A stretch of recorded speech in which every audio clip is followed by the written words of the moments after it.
ലിസാനിലെ 4-ാമത്തെ പാഠമാണ് നമ്മൾ നോക്കുന്നത്. എന്താണ് പാഠം?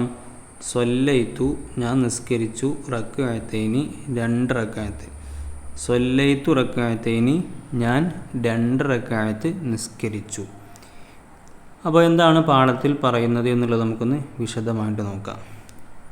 സഅലനി, എന്നോട് ചോദിച്ചു, ഉസ്താദി, എൻ്റെ ഉസ്താദ്. എൻ്റെ ഉസ്താദ് എന്നോട് ചോദിച്ചു. എന്താണ്? മാദാ ഫഅൽത, നീ എന്ത് ചെയ്തു? ബഅദൽ ഇസ്തിഖാലി, ഇസ്തിഖാൽ എന്ന് പറഞ്ഞാൽ ഉണരുക എന്നർത്ഥം, ഉണരുക. അപ്പോൾ ഉണർന്നതിന് ശേഷം നീ എന്തേ ചെയ്തത് എന്നുള്ളത് എന്ത് ചെയ്തു? ഉസ്താദ് എന്നോട് ചോദിച്ചു. ഖുൽതു, ഞാൻ പറഞ്ഞു, സ്വല്ലൈതു സ്വലാത്ത തഹജ്ജുദി, ഞാൻ തഹജ്ജുദ് നിസ്കരിച്ചു എന്ന് പറഞ്ഞു. തഹജ്ജുദ് എന്ന് പറഞ്ഞാൽ എന്താ? തഹജ്ജുദ് പറഞ്ഞാൽ ഉണർന്ന് അല്ലേ, ഉറങ്ങി ഉണർന്ന് നമ്മൾ ഉണരുന്ന സമയത്ത്, ഉറക്കിൽ നിന്ന് ഉണർന്ന ഉടനെ ഉള്ള രാത്രിയിൽ കേട്ടോ, ഉടനെ ഉള്ള നിസ്കാരത്തിനാണ് തഹജ്ജുദ് നിസ്കാരം എന്ന് പറയും. അപ്പോൾ ആ നിസ്കാരം എന്ത് ചെയ്തു? നിസ്കരിച്ചു. സുമ്മ, പിന്നെ, സിർത്തു സൈറൻ ഇലൽ മസ്ജിദി, പിന്നെ പള്ളിയിലേക്ക് ഒരു നടത്തം നടന്നു. ഒറ്റ നടത്തം അങ്ങോട്ട് നടന്നു പറയാം. നമ്മൾ നടന്നങ്ങോട്ട് പോയി എന്നൊക്കെ പറയില്ല, ആ രൂപത്തിലുള്ളൊരു പ്രയോഗമാണ്. പള്ളിയിലേക്ക് ഒറ്റ നടത്തം, പള്ളിയിലേക്ക് ഒരു നടത്തം നടന്നു. തവല്ലത്തു, എന്നിട്ട് എന്ത് ചെയ്തു? ഞാൻ വുളൂ ചെയ്തു. വുളൂഅൻ കാമിലൻ, പരിപൂർണമായ വുളൂ, ഒരു പൂർണ്ണമായ രൂപത്തിലുള്ള വുളൂ എന്ത് ചെയ്തു? സുന്നത്തുകളും മറ്റ് എല്ലാ കാര്യങ്ങളും പരിഗണിച്ചുകൊണ്ട് പൂർണ്ണമായൊരു വുളൂ ചെയ്തു. സ്വല്ലൈതു സ്വലാത്ത് തഹിയ്യത്തി, എന്നിട്ട് തഹിയ്യത്തിൻ്റെ നിസ്കാരം. തഹിയ്യത്ത് എന്ന് പറഞ്ഞാൽ എന്താ? പള്ളിയിലേക്ക് കയറിയ ഉടനെ നിസ്കരിക്കണം അല്ലേ, ഇരിക്കുന്നതിൻ്റെയൊക്കെ മുമ്പ് നിസ്കരിക്കുന്ന നിസ്കാരമാണ്. പള്ളിയോടുള്ള ബഹുമാനത്തിന് വേണ്ടി നിസ്കരിക്കുന്ന നിസ്കാരമാണ് എന്ത്? തഹിയ്യത്ത് നിസ്കാരം. അപ്പോൾ അങ്ങനെ ആ തഹിയ്യത്ത് നിസ്കാരം നിസ്കരിച്ചു. ബഅദമാ സ്വല്ലൈതു, എന്നിട്ട് ഇപ്പം എന്താണ്, സുബൈൻ്റെ ഉടനെ എന്ത് തഹജ്ജുദ് നിസ്കരിച്ചു. എന്നിട്ട് പള്ളിയിലേക്ക് പോയി, പള്ളിയിലേക്ക് കയറിയ ഉടനെ തന്നെ എന്ത് ചെയ്തു? വുളൂ, പള്ളിയിലേക്ക് കയറിയപ്പോൾ വുളൂ എടുത്തു. എന്നിട്ട് എന്ത് ചെയ്തു? തഹിയ്യത്ത് നിസ്കരിച്ചു. പിന്നെ ബഅദമാ സ്വല്ലൈതു സുബ്ഹ, അങ്ങനെ സുബഹി നിസ്കരിച്ചതിന് ശേഷം, അതിൻ്റെ ശേഷം സുബഹി നിസ്കരിച്ചു. അപ്പോൾ അതിൻ്റെ ശേഷം ഗരിഫ്തു ഫിൽ അദ്കാർ, ഞാൻ എന്ത് ചെയ്തു? ദിക്റുകളിൽ മുഴുകിട്ടോ. ദിക്റുകളിൽ എന്ത് ചെയ്തു? മുഴുകി. ഏത് ദിക്റ്? അല്ലത്തി ബഅദ സ്വലാത്തി, നിസ്കാരത്തിന് ശേഷം. അപ്പോൾ സുബഹി നിസ്കരിച്ചതാണ്, സുബഹി നിസ്കാരത്തിന് ശേഷമുള്ള ദിക്റുകൾ ഉണ്ടാവില്ല, ആ ദിക്റുകളിൽ മുഴുകിക്കൊണ്ടിരിക്കുകയാണ്. ഫഗല്ലത്നി, അപ്പോൾ എന്നെ കുത്തി. ബഊലത്തുൻ, ഒരു കൊതുക്.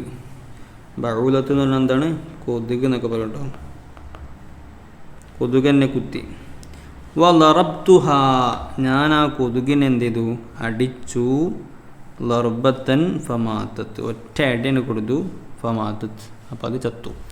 അപ്പോൾ ഒറ്റ അടി അടിച്ചു, ഒരു നടത്തം അങ്ങോട്ട് നടന്നു, അങ്ങനെയൊക്കെ പറയില്ല നമ്മൾ. ഞാൻ പരിപൂർണമായ വുളൂ ചെയ്തു, അങ്ങനെയൊക്കെ നമ്മൾ പല കാര്യങ്ങൾക്കും പറയാറുണ്ടല്ലേ. അപ്പോൾ ആ രൂപത്തിൽ പറയുന്ന കുറച്ച് കാര്യങ്ങളാണ് നമ്മൾ ഈ പാഠത്തിൽ വിശദീകരിക്കാൻ കേട്ടോ. അപ്പം ഈ ഒരു ഭാഗം, ഈ ഒരു അറബി ഉള്ള ഭാഗം എല്ലാവരും നല്ല രൂപത്തിൽ മനസ്സിലാക്കിയില്ലേ. അതിന് ശേഷമുള്ള ഭാഗത്ത് നമുക്ക് നോക്കാം. ഇനി അതിൻ്റെ ബാക്കി നോക്കാം നമുക്ക്. അലം തറ കലിമാത്തിൻ മുലവ്വനത്തൻ കുല്ലുഹാ മഫ്ഊലും മുത്തലഖുൻ. അലം തറ, അപ്പം നിങ്ങൾ മുകളിൽ കണ്ടില്ലേ എന്താണ്? 3 വാക്കുകൾ. സൈറൻ അല്ലേ, അവിടെ കണ്ട കളർ നൽകിയ വാക്കുകളൊക്കെ എന്താണ്? അതൊക്കെ എന്താണ്? മഫ്ഊൽ മുത്തലഖുകളാണ്. അത് നിങ്ങൾ ശ്രദ്ധിച്ചില്ലേ? ആ ശ്രദ്ധിച്ച പദങ്ങൾ എല്ലാം എന്താണ്? മഫ്ഊൽ മുത്തലഖുൻ, മഫ്ഊൽ മുത്തലഖുകളാണ്. അപ്പോൾ എന്താണ് മഫ്ഊൽ മുത്തലഖ് എന്ന് പറഞ്ഞാൽ? കഴിഞ്ഞ പാഠങ്ങളിലൊക്കെ നമ്മൾ മഫ്ഊൽ ഫീഹി അല്ലേ, അതിൻ്റെ മുമ്പത്തെ പാഠത്തിൽ മഫ്ഊൽ ബിഹിയെ നമ്മൾ സൂചിപ്പിച്ചു, മഫ്ഊൽ ലഹു നമ്മൾ പഠിച്ചു അല്ലേ. ഇങ്ങനെ മഫ്ഊലുകളെ കുറിച്ചാണ് നമ്മൾ പഠിക്കുന്നത്. അപ്പോൾ ഈ പാഠത്തിൽ മഫ്ഊൽ മുത്തലഖിനെ കുറിച്ചാണ് പറയുന്നത്. അപ്പോൾ എന്താണ് മഫ്ഊൽ മുത്തലഖ് എന്ന് പറഞ്ഞാൽ? വൽ മഫ്ഊലുൽ മുത്തലഖു, മഫ്ഊൽ മുത്തലഖ് എന്നാൽ മസ്ദറുൻ ദുകിറ ബഅദ ഫീലിഹി, ഒരു പ്രവൃത്തിയുടെ, ഒരു ഫിഅൽ അല്ലെങ്കിൽ ഒരു പ്രവൃത്തി, അതിൻ്റെ ശേഷം പറയുന്ന മസ്ദറുകൾക്കാണ് എന്ത് പറയുക? മഫ്ഊൽ മുത്തലഖ് എന്ന് പറയാം. എന്തിനാണ് ഇത് പറയുന്നത്? ലി ബയാനി നൗഇൽ ഫിഅലി, ഒന്നുകിൽ എന്താണ്? ആ ഫിഅലിൻ്റെ ഇനത്തെ വിശദീകരിക്കാൻ വേണ്ടി. അപ്പം എന്തിനാ പറയുക? ഒന്നാമത്തെ കാരണം അതിൻ്റെ ഇനം എന്താണെന്ന് വിശദീകരിക്കാൻ വേണ്ടിയാണ്. അല്ലെങ്കിൽ എന്താണ്? ഔലി തൗക്കീദിൽ ഫിയലി, അല്ലെങ്കിൽ ആ ഫിയലിനെ ശക്തിപ്പെടുത്താൻ വേണ്ടിയാണ് എന്ത് പറയുക? രണ്ടാമത് ആ കാര്യം പറയുക. അല്ലെങ്കിൽ എന്ത് ചെയ്യും? മസ്ദർ പറയണത് ഔ ലി ബയാനി അദദിഹി, അല്ലെങ്കിൽ അതിൻ്റെ എണ്ണത്തെ വിശദീകരിക്കാൻ വേണ്ടിയാണ് അത് പറയാം. അപ്പം ഒരു പ്രവൃത്തി നടന്നിട്ടുണ്ടാവും, അടിക്കുക, നടക്കുക, ഇരിക്കുക, എന്തെങ്കിലും ഒരു പ്രവൃത്തി നടന്നിട്ടുണ്ടാവും. ആ പ്രവൃത്തിയുടെ നൗവ്, അതിൻ്റെ ഇനത്തെ വിശദീകരിക്കാൻ വേണ്ടി വരുന്ന. അപ്പോൾ ഒന്നാമത്തെ എന്താണ്? അതിൻ്റെ ഇനം ഏതാണ്, ഏത് ഇനം ഇരുത്തമാണ്. ഇരിക്കുക എന്നുള്ളതൊരു പ്രവൃത്തിയാണ്, അതിൻ്റെ ഒരു ഇനമാണ് നാഴയിരുത്തം അല്ലേ? നമ്മൾ നായയിരുത്തം ഇരിക്കും, അല്ലെങ്കിൽ മുട്ട് കെട്ടിയിരിക്കും, അല്ലെങ്കിൽ എന്താണ് നിങ്ങളെ ഓരോ നാട്ടിലേക്ക് ഓരോ വർത്താനേക്കാരം അല്ലേ? നമ്മൾ പല ഇരുത്തത്തിനും നമ്മൾ നിസ്കാരത്തിൽ ഇഫ്തിറാഷിൻ്റെ ഇരുത്തം ഇരിക്കും, തവറുക്കിൻ്റെ ഇരുത്തം ഇരിക്കും. ഇനി ഒക്കെ എന്താണ്? ഇരുത്തം ഇരിക്കുക എന്നതിൻ്റെ ഇനങ്ങളാണ്. അപ്പോൾ അങ്ങനെ ഇനങ്ങളെ വിശദീകരിക്കാൻ വേണ്ടിയായിരിക്കും ഒന്നുകിൽ ഈ എന്ത് ചെയ്യുക? ഈ മസ്ദറിനെ പറയാം, അല്ലെങ്കിൽ ഈ മഫ്ഊൽ മുത്ലഖിനെ പറയാം. അല്ലെങ്കിൽ എന്താണ്? ഔ, അല്ലെങ്കിൽ അതിൻ്റെ എണ്ണത്തെ വിശദീകരിക്കാൻ വേണ്ടിയാണ് വരികയാണല്ലേ. അല്ലെങ്കിൽ എന്താണ്? ഔ ലി ബയാനി അദദിഹി, നമ്മളെന്താ ശക്തിപ്പെടുത്താനാണ് കേട്ടോ, ശക്തിപ്പെടുത്താൻ വേണ്ടി. അല്ലെങ്കിൽ അതിൻ്റെ എണ്ണം വിശദീകരിക്കാൻ വേണ്ടിയും പറയും. ആ പ്രവൃത്തിയുടെ എണ്ണം, എത്ര എണ്ണം ആണ് നടന്നത് എന്നുള്ളത് വിശദീകരിക്കാൻ വേണ്ടി വരും.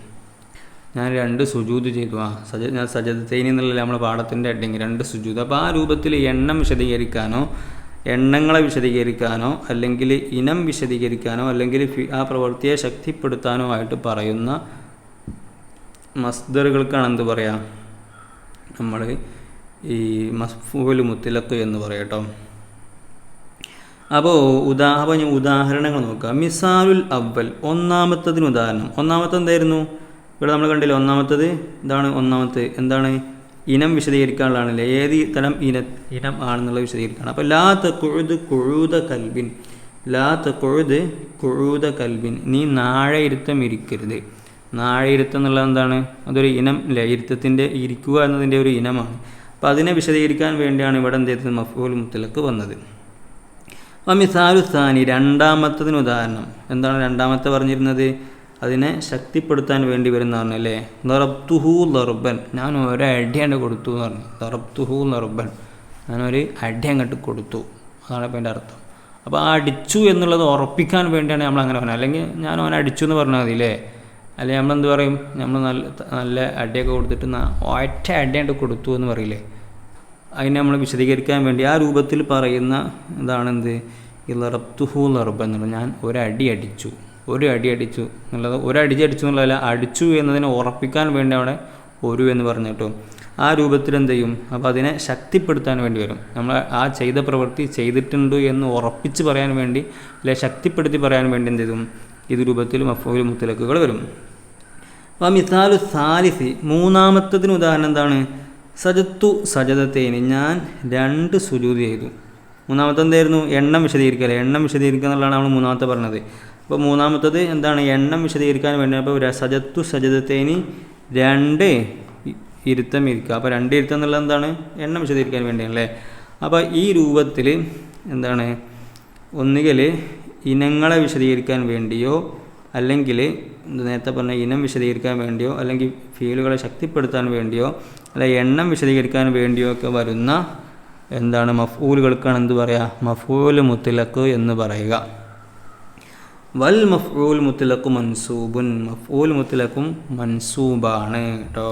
അപ്പോൾ നമ്മൾ നേരത്തെ കണ്ടില്ലേ, മൻസൂബ് എന്നാൽ ഒന്നുകിൽ എന്തുണ്ടാവും? ഒന്നുകിൽ അതിൻ്റെ മുകളിൽ ഫത്തഹ് ഉണ്ടാവും, അല്ലെങ്കിൽ ഫത്തഹ് തൻവീൻ ഉണ്ടാവും. ഈ 2 രൂപത്തിലാണ് എന്താ പറയുക? മൻസൂബ് എന്ന് പറയാം. അപ്പോൾ ഇവിടെ നമ്മൾ നോക്കുകയാണെങ്കിൽ നേരത്തെ കണ്ടുകൊടുത്ത് നമ്മളിവിടെ ഖുഊദ കൽബിൻ, ഇവിടെ ഫത്തഹ് ഉണ്ടല്ലേ, ദാലിന് ഫത്തഹാണുള്ളത്. ദറബ്തുഹു ദർബൻ എന്നുള്ളിടത്ത് ബായിന് ഫത്തഹ് ഉണ്ട്. അതിൻ്റെ മുമ്പ് സജദത്തൈനി, ഇതിനെ നേരിട്ട് കാണാൻ കഴിയില്ല, നമുക്ക് വിശദമായിട്ട് പിന്നീടുള്ള ക്ലാസ്സുകളിലൊക്കെ നിങ്ങൾ പഠിക്കും കേട്ടോ. അപ്പോൾ നമുക്ക് ഇന്ന് ഈ പറഞ്ഞ കാര്യങ്ങൾ നിങ്ങൾ ക്ലിയറാക്കി മനസ്സിലാക്കി വെക്കുക. അടുത്ത ക്ലാസ്സിൽ നമുക്ക് എന്ത് ചെയ്യുക? ഇതിൻ്റെ ഉദാഹരണങ്ങൾ കൂടി പറയുമ്പം വളരെ വ്യക്തമാവും നിങ്ങൾക്ക്. അപ്പോൾ ഇന്ന് നിങ്ങൾ എന്ത് ചെയ്യണം? വളരെ വ്യക്തമായിട്ട് ഈ പറഞ്ഞ കാര്യങ്ങൾ നിങ്ങൾ മനസ്സിലാക്കണം. ഇന്ന് നമ്മൾ അതിൻ്റെ അറബി പറഞ്ഞ ഭാഗങ്ങളാണ് വായിച്ചത്. ആ ഭാഗത്ത് പറഞ്ഞ കാര്യങ്ങൾ നിങ്ങൾ കറക്റ്റായിട്ട് മനസ്സിലാക്കണം. എന്നാലേ ഇനി ഉദാഹരണങ്ങൾ പറയുമ്പോൾ പെട്ടെന്ന് മനസ്സിലാവുള്ളത് കൊണ്ട് നിങ്ങൾ ഇന്ന് ഈ ഭാഗം വളരെ വ്യക്തമായിട്ട് മനസ്സിലാക്കി വെക്കട്ടോ ഇൻഷാ അല്ലാഹ്.